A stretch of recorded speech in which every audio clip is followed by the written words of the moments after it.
When we hear a name, Adam Smith, we immediately think of his celebrated work, The Wealth of Nations, the book that changed the world's economy and enriched our understanding of commerce. But Smith had not considered this book to be his main work. In fact, he didn't even think about himself as an economist. Beyond teaching courses in logic and jurisprudence, he also discussed history, literature, language, and astronomy.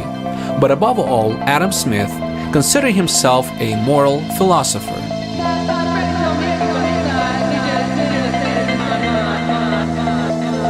After graduating from University of Glasgow and finishing his postgraduate studies in Oxford, Adam Smith returns to Glasgow as a professor of logic in 1751. There he dedicates himself to a comprehensive study of philosophy and political economy. Nowadays we clearly see the interdependence of economics and politics, and so did Adam Smith. He also realized that economic behavior is sitting upon our moral context. In 1759, Smith published his first book, Theory of Moral Sentiments, a deep dive into a social and moral psychology, a monumental effort to explain the source of mankind's ability to form moral judgments. This book went through 6 editions just in Smith's lifetime alone, an immediate success, putting author's name in a row with the greatest minds of Scottish Enlightenment, such as Francis Hutcheson and David Hume.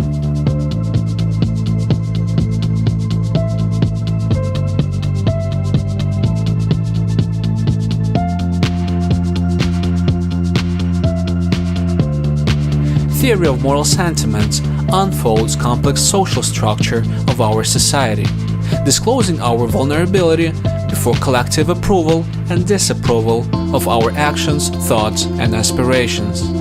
That is why, according to Smith, the rich parade their wealth, while the poor hide their poverty. In this manner, the author uncovers our deeply seated desire for esteem that explains the incentive we all possess to better our condition. This is one of the links between the moral sentiments and the wealth of nations. In fact, the famous notion of invisible hand is used for the first time not in The Wealth of Nations, as many would have guessed, but in Theory of Moral Sentiments.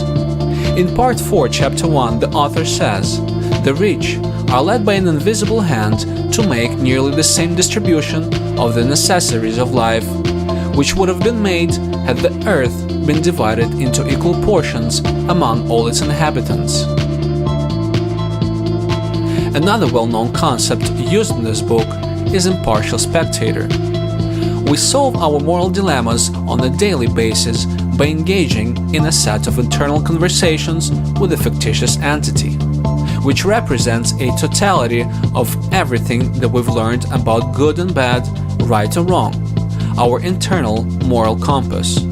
Or how Smith put it in his work, we examine our own conduct as we imagine any other fair and impartial spectator would examine it.